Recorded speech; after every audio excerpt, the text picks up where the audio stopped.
நாதப்பெரும்பொருளாக ஒளி வடிவமாக இருக்கின்ற முருகப்பெருமானை நெஞ்சங்களிலே மேலுறுதி கொண்டு இந்த சந்நிதியான் ஆச்சிரமத்தினுடைய பிரதம கர்த்தா மோகனதாஸ் சுவாமி அவர்களை மனதினிலே நிறுத்தி என்னை பெற்றெடுத்த பெற்றோர்களையும் எனக்கு கல்வி கற்பித்த குருமார்களையும் நெஞ்சத்திலே இருத்தி எல்லாவற்றிற்கும் மேலாக சந்நிதியான் ஆச்சிரமத்திலே கூடியிருக்கின்ற அன்னதான கந்தனுடைய மீளா அடியவர்களே உங்கள் அத்துணை பேர்களையும் மனம் மொழி மெய்களினால் வணங்கி மகிழ்கிறேன். 2025 ஆண்டு ஆடி மாதத்திற்கான 331வது மலர் ஞானச்சுடரினை வெளியீட்டுரையினை ஆற்றி வெளியிட்டு வைப்பதிலே மட்டற்ற மகிழ்ச்சியும் திருப்தியும் அடைகின்றேன். இந்த சந்நிதியான் ஆலயத்தினுடைய ஒரு பாகத்திலே இயங்கி வருகின்ற சந்நிதியான் ஆச்சிரமத்தினுடைய சமுதாய பணிகளிலும் சமூக பணிகளிலும் வியக்கத்தக்கதான ஒரு ஆச்சிரமமாக இது பன்னெடும் காலமாக மிளிர்ந்து வருகின்றது. அதிலே ஒரு அளவுக்கு அதிகமான உன்னதமான பணியிலே ஒன்று இந்த புத்தக வெளியீடு. இந்த புத்தக வெளியீட்டினை நான் இன்றைய வெளியீட்டுரையிலே ஏன் இந்த புத்தக வெளியீடு செய்யப்படுகின்றது, இதனுடைய தேவை இந்த சமுதாயத்திலே எத்தகையதாக இருக்கின்றது, இந்த புத்தகத்தினுடைய வெளியீட்டினுடைய முக்கியத்துவத்தினால் எத்தகைய பயன்கள் எல்லாம் எம்மவர்களுக்கு கிடைத்திருக்கின்றது என்ற கருத்தியல்களின் அடிப்படையிலே சில கருத்துக்களை குறிப்பிட்டு இந்த நூலினை வெளியிட்டு வைக்கலாம் என்று நினைக்கின்றேன். இது தொடர்பான மதிப்பீட்டுரை, அதாவது இந்த நூல் எவ்வகையான கருத்துக்களை எல்லாம் உள்ளடக்கி இருக்கின்றது என்பது தொடர்பான கருத்துக்களை வழங்குவதற்காக இங்கு மதிப்பீட்டுரையும் காத்திருக்கின்றது.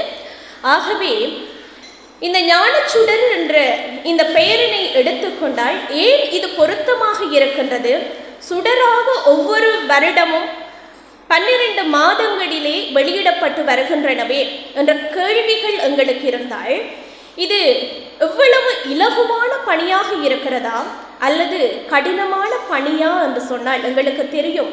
இந்த உலகத்திலே ஒரு யுகத்தினை எங்களுடைய இனத்தையும் எங்களுடைய மதத்தையும் எங்களுடைய கல்விசார் குழுமத்தினையும் உயர்த்தக்கூடிய ஒரேயொரு ஆயுதமாக எது இருக்கிறது என்றால், எதை நீங்கள் ஆயுதமாக எடுத்துக்கொள்ளுவீர்கள் என்றால் நிச்சயமாக கல்வி.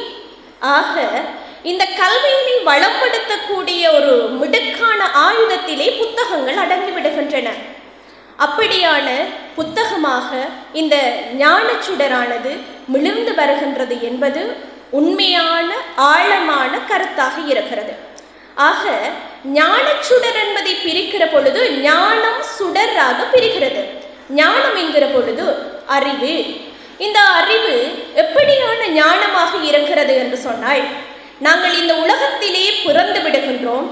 எங்களுடைய இறுதி யுகம் எதுவாக இருக்கிறது என்றால் மரணம். அதனை நாங்கள் அனைவருமே அறிந்திருப்போம். சிறு குழந்தைக்கு தெரியாமல் இருந்தாலும் இந்த உலகத்திலே வளர்ந்து ஒருவர் மெதுவாக முன்னேறுகின்ற பொழுது அவர்களுடைய இறுதியான நிலை எதுவாக இருக்கிறது என்றால் மரணம். ஆனால் அந்த மரணம் எப்படி சொல்லப்படுகின்றது என்றால் ஞானம் என்ற நிலையினை அடைய இருக்கிறது. ஆக ஞானம் என்ற நிலை எங்களை மரணம் என்ற அந்த முத்தி நிலைக்கு இட்டுச் செல்கின்றது என்றால் இறைவனை வணங்குகின்ற பொழுது நாங்கள் எப்படி வணங்குகின்றோம்? இறைவா, நாங்கள் இந்த உலகத்திலே பிறக்கின்றோம், நான் நன்றாக இருக்க வேண்டும், உன்னிடத்திலே சரணடைய வேண்டும், எனக்கு எந்த துன்பங்களும் வந்துவிடக் கூடாது என்று இறைவனை பணிந்து போற்றுகின்றோம் என்றால் அந்த நிலை இறைவனை நோக்கி அவரை ஆற்றுப்படுத்தி இறைவனை வழிபடுவதாக இருக்கிறது என்றால் இது ஒரு ஞானம். அதே போல எனக்கு இருக்கின்றது அறிவு, அந்த அறிவினை செழுமைப்படுத்தி அறிவு சார்ந்த கொள்கையாக என்னை வளர்த்து விட மாட்டாயா என்று இறைவனை ஏங்குகின்றது இன்னொரு நிலை. ஆகவே ஞானம் என்பது அறிவு சார்ந்த கருத்தாக இருக்கிறது. ஆக இந்த நூல் ஞானச்சுடர் என்ற பெயரினை தாங்கி வந்திருக்கிறது என்றால் அறிவு சார்ந்த பல கருத்தியல்களை உள்வாங்கி அது சார்ந்த படைப்புகளாக முகிழ்த்திருக்கிறது என்பதுதான் அர்த்தமாக இருக்கிறது. இன்றைக்கு 331வது இதழ் வெளிவருகிறது என்றால் இது சாதாரணமான விடயம் கிடையாது. உங்களுக்கு தெரியும், ஒரு வருடத்திலே 12 மாதங்கள் இருக்கிறன. ஆக 1/4 நூற்றாண்டு கடந்து இந்த ஞானச்சுடர் மிளிர்ந்து கொண்டிருக்கிறது. இது என்னுடைய ஒரு கருத்தாக கூட இருக்கிறது. இந்த ஆச்சிரமத்தோடு கிட்டத்தட்ட சிறிய காலம் முதல் மிக நெருக்கமான தொடர்பினை கொண்டிருக்கிறதன் அடிப்படையிலே இன்றைக்கு ஒரு பல்கலைக்கழகத்தினுடைய விரிவுரையாளராக என்னால் இருக்க முடிகிறதென்றால் அது இந்த நூல் தந்த பங்கும் எனக்கு இருக்கிறது என்பது ஒரு கருத்தியலாக நான் இங்கே முன்வைக்க விரும்புகிறேன். என்றென்றால் நான் கொழும்பு பல்கலைக்கழகத்தினுடைய அந்த விரிவுரையாளர் தெரிவுக்கு சென்ற சந்தர்ப்பத்திலே இந்த நூலினுடைய வகைபங்கு, அதாவது நூலிலே கட்டுரைகள் எழுதியிருக்கிறேன், நூல் தொடர்பான செயற்பாடுகளை விவரித்திருக்கின்றேன், இந்த ஆச்சிரமத்தினுடைய செயற்பாடுகள் தொடர்பாக விவரித்திருக்கின்றேன். அப்படி இதனை விவரிக்கின்ற பொழுது இந்த சந்தர்ப்பங்களும் என்னுடைய கல்வியல் சார்ந்த துறையினராலே எடுத்துக்கொள்ளப்பட்டன என்றால் இந்த நூலுக்கு கிடைக்கக்கூடிய அங்கீகாரம் எத்தகையது என்பது உங்களுக்கு தெரிந்திருக்கக்கூடும். இன்றைக்கு இந்த உலக தாண்டி, இந்த இனம் தாண்டி சர்வதேச புகழ் பெறும் அளவிற்கு இந்த நூல் இன்றைக்கு மிளிர்ந்து கொண்டிருக்கிறது என்பதுதான் என்னுடைய ஆணித்தரமான கருத்தாக இருக்கிறது. இந்த நூலினை நீங்கள் பார்க்கின்ற பொழுது இங்கே பள்ளி மாணவர்கள் இருக்கிறீர்கள், உங்களை பெற்றெடுத்தவர்கள் இருக்கிறார்கள், இளம் சமுதாயத்தினர் நீங்கள் இருக்கின்றீர்கள். இதிலே எழுதுங்கள், தொடர்ந்து இயங்கிக் கொண்டே இருங்கள். அப்படி இயங்குகின்ற பொழுது எங்கோ ஒரு மூலையிலே உங்களுடைய வாய்க்கதவுகள் திறக்கப்படும் என்பதுதான் என்னுடைய கருத்தாக இருக்கிறது. நான் இன்றைக்கு பேசிவிட்டால் இந்த பேச்சுக்கள் எல்லாம் அழிந்து போய்விடும்.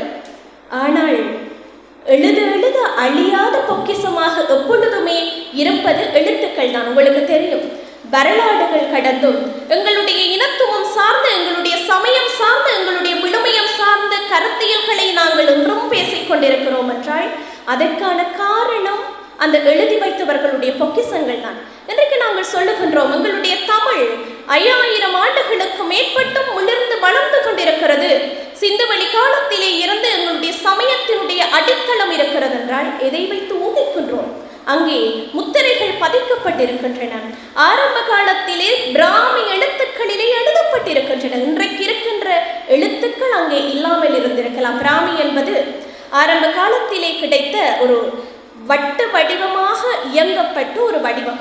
அதே போல அந்த தொன்மம் எதை குறிக்கின்றது என்றால் எழுத்துக்களினுடைய வகைபாகம். இன்றைக்கு நாங்கள் சொல்லுகின்றோம் இல்லையா, எப்படியான மரபிலே நாங்கள் வந்தோம், நாங்கள் தமிழர் பரம்பரை, எங்களுடைய சமுதாயமானது சைவ சமய விழுமயங்களை நோக்கி நகர்த்தப்பட்டு கொண்டிருக்கின்றது என்ற கதைகளை கட்டுக்கட்டாக சொல்லிக் கொண்டிருக்கிறோம் என்றால் நாங்கள் அந்த காலத்திலே பிறந்தோமா என்பது ஒரு கேள்வியாக இருக்கிறது.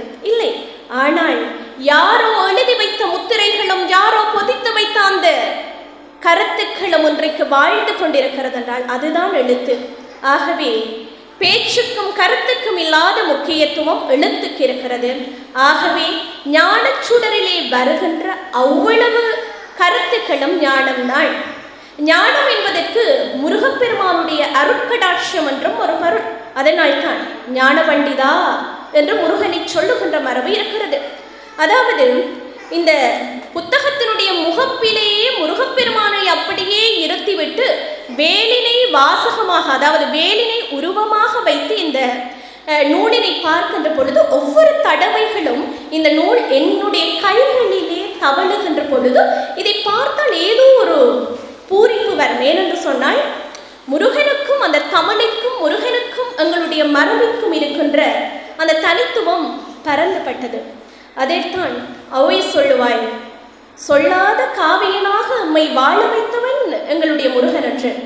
அரியது கேட்பின் வரிவடி வேலோய், அரிது அரிது மானிடராய் பிறத்தல் அரிது, மானிடராய் பிறத்ததாலேயும் கூன் குருடு செவிடு பேடி நீங்கி பிறத்தல் அரிது, கூன் குருடு செவிடு பேடி நீங்கி பிறத்ததாலேயும் ஞானமும் கல்வியும் நயத்தலரிது, ஞானமும் கல்வியும் நயத்ததாலேயும் தானமும் தவமும் தான் செய்தலரிது, தானமும் தவமும் செய்தலாயினும் சொல்லாள் தமிழாள் வெல்லாத உலகையெல்லாம் வெல்லும் தமிழ் படித்த நாயகியாக இருந்த ஔவையார் சொல்லி வைக்கின்றார். பாருங்கள், நீங்கள் மானிடராக பிறந்திருக்கிறீர்கள், எங்களுக்கு எந்த விதமான குறைகளுமற்று நாங்கள் பிறந்திருக்கிறோம். ஆகவே எதை பயில வேண்டும்?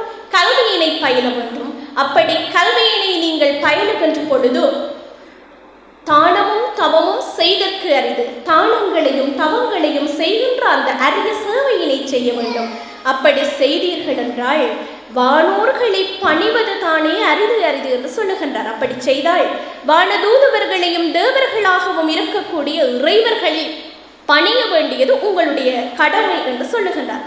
அப்படித்தான் இந்த நூலின் மூலமான அருமைகளை முருகப்பெருமானோடு இணைக்கின்ற பொழுது, இப்படி அந்த வேலை பார்க்கின்ற பொழுது பாருங்கள், கீழே அகன்று மேலே ஒடுங்கியும் காணப்படும். இப்பொழுது வேலை குத்துகின்ற பொழுது அது கூர்மையானதாக இருக்கின்றது. அப்படித்தான் இந்த உலகத்திலே பிறந்த மாண்டர்களுடைய அறிவு கூர்மையாக இருக்க வேண்டும் என்று அந்த தத்துவம் உணர்த்துகின்றது.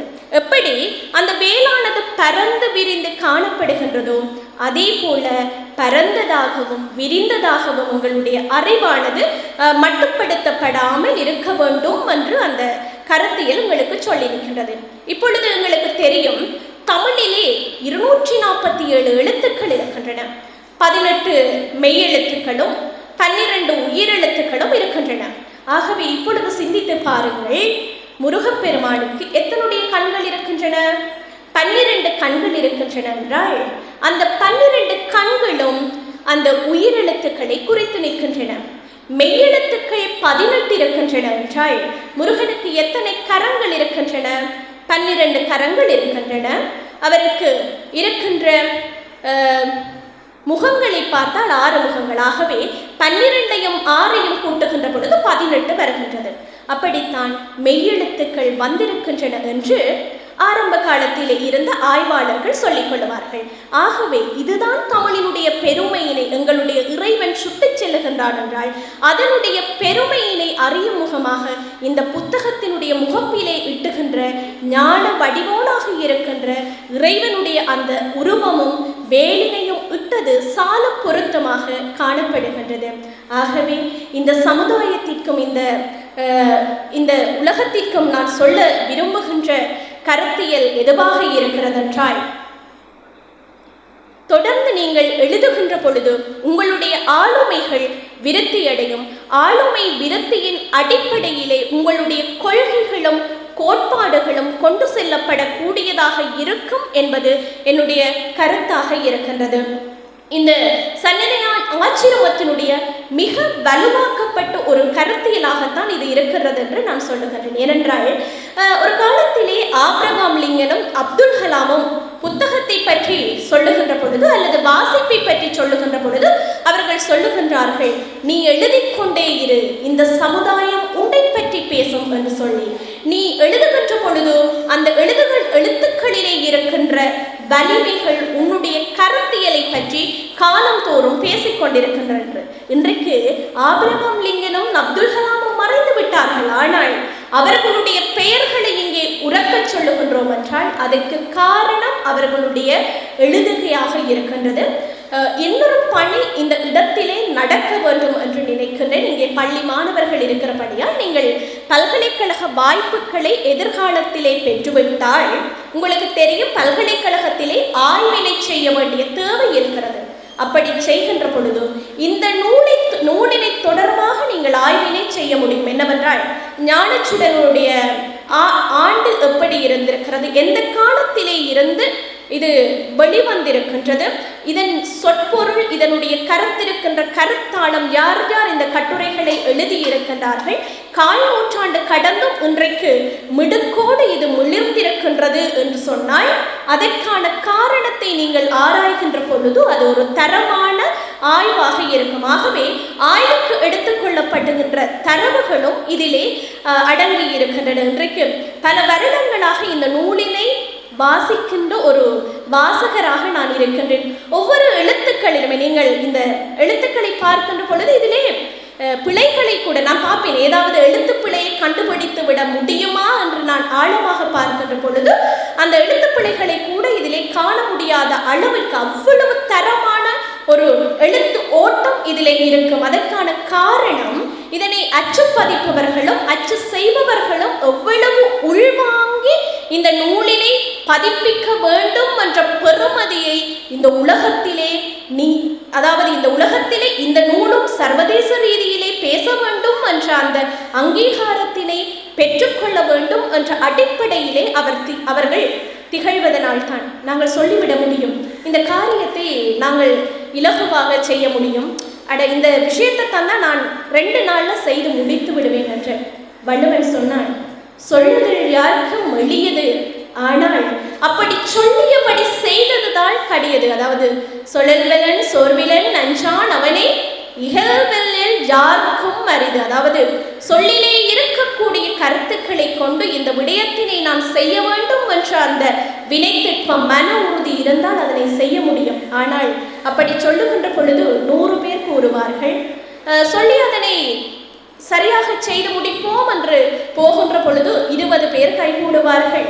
அதனை செய்ய தீர்மானிக்கின்ற பொழுது இறுதியிலே 3-4 பேர் மிஞ்சுவார்கள். ஆகவே ஒரு நூலினை பதிப்பிப்பதென்பது இலகுவான காரியமும் கிடையாது.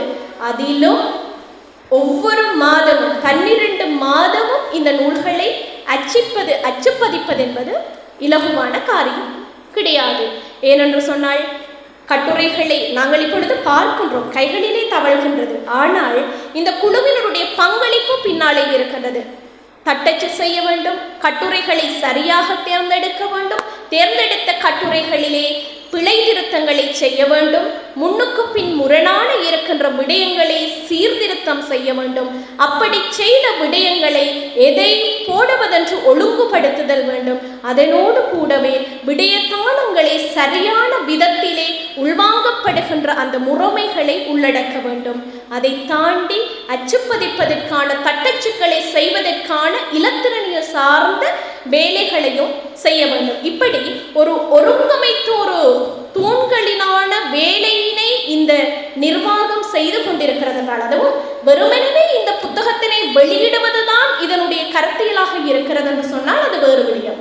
ஆனால் சமுதாய பணியோடு, அதாவது தினமும் உங்களுக்கு தெரியும், எந்த ஆலயத்திற்கு செல்வதனை விடவும் எளிமையும் இனிமையும் சென்ற நாட்கள் அத்தனை நாளுமே நாங்கள் மனதாலே சந்தோஷப்படுவதோடு உடலாலும் கூட உள்ளத்தாலும் அன்னத்தினை உண்டு பசியாறி செல்லுகின்ற அந்த உன்னதத்தை கொடுக்கக்கூடிய தலம் இதுவாக இருக்கிறது. அதனாலே தான் அன்னதான கந்தனாக பெயர் பெற்றிருக்கின்றது. அப்படியான பணிகளோடு மாணவர்களுடைய வளரும் சமுதாயம்தான் இந்த எதிர்காலத்தினுடைய சிற்பிகள் என்பதை உணர்ந்து மாணவர்களுக்கு வேண்டிய கற்றல் உபகரணத்தை ஜாழ்மண் கடந்தும் பல்வேறு தேசங்களிலே அம்பாறை, கொழும்பு, பதுளை, பண்டாரவளை இப்படியான மலையகம் சார்ந்த பிரதேசங்கள், வடக்கு, கிழக்கு, தென் மாகாணம், தென்மேற்கு என்று இனம் சார்ந்த இடங்களை கடந்தும் இந்த ஆசிரமம் நடத்தி வருகிறது என்றால், அப்படியான நடத்தி வருகின்ற வேலைப்பளுவின் மத்தியிலும் இந்த நூல் தன்னுடைய பெயர் நாமம் சற்றும் குறையாது, சீரழமைத்தன்மை குறையாது, தமிழ் பூத்து குலுங்கி சைவத் தமிழினுடைய பெயர்களும் உச்சரிப்புகளும் அதீதமாக இருந்து வெளிவருகிறது என்றால் அதுதான் இந்த நூலிற்கு கிடைக்கக்கூடிய பெருமையாக இருக்கிறது. அன்புக்குரியவர்களே, யாரும் இந்த நூலிற்கு கட்டுரைகளை வழங்க முடியும். இங்கே ஒரு சிறப்பு இருக்கிறது, அதனையும் நான் பதிவு செய்துதான் ஆக வேண்டும். இந்த நூலிற்கு இன்னார்தான் நூல்களினுடைய கட்டுரைகளை கொடுக்க வேண்டும், இன்னவர்கள் கொடுக்க வேண்டும் என்ற எந்த வேறுபாடுமே கிடையாது. நினைத்தவர்கள் நினைத்த உடனேயே இந்த நூலிற்கான கட்டுரைகளை கொடுக்கக்கூடிய வீரியமும் சிறப்பும் இந்த ஆலயத்தினுடைய இந்த சந்நிதியார் ஆசிரமத்திற்கு இருக்கிறது. ஆகவே இன்றே சிந்தித்துக் கொள்ளுங்கள், இந்த நூலிற்கு நானும் ஒரு ஆக்க நூல்களை கொடுக்க முடியுமா என்றால் நிச்சயமாக நீங்களும் கொடுக்க முடியும். ஆகவே இறுதியாக ஒரு விடயம், எம்மை திருத்தக்கூடிய ஆயுதமாக இருப்பது எழுத்துத்தான். ஆகவே தொடர்ந்து எழுதி கொண்டிருங்கள். உங்களுடைய எழுத்துக்களும் நாளைய வரலாறுகள் பேசக்கூடிய இந்த மண்ணிலே உங்களுடைய எழுத்துக்கள் புதுப்பொலிவோடு திகழ வேண்டும் என்ற அந்த கருத்துக்களையும் கூறி மீண்டும் ஒரு இவ்வாறான கருத்துக்களிலும் உங்களை சந்தித்துக் கொள்ளுவேன் என்ற நம்பிக்கையிலே இன்றைய நாளிலே இந்த ஒரு சந்தர்ப்பத்தினை அளித்த என் அன்புக்குரிய மோகனதாஸ் சுவாமி ஐயா அவர்களுக்கு அன்பான நன்றிகளையும் வாழ்த்துக்களையும் கூறிக்கொண்டு தனமும் கல்வியும் வீரமும் செல்வையும் என்று அத்தனை செழுமைகளும் நீங்கள் 16 பெற்று பல்லாண்டு காலம் சிறப்பாக வாழ வேண்டும். அதற்கு பெருமான் முருகப்பெருமானுடைய ஆசீர்வாதமும் இந்த ஆசிரமத்தினுடைய மோகனதாஸ் சுவாமிகளினுடைய அந்த நிறைவான அன்பும் அருளும் கிடைக்க வேண்டும் என்று சொல்லி 391வது மலரை அன்பாக வெளியிட்டு வைப்பதிலே மட்டற்ற மகிழ்ச்சி அடைகின்றேன். நன்றி.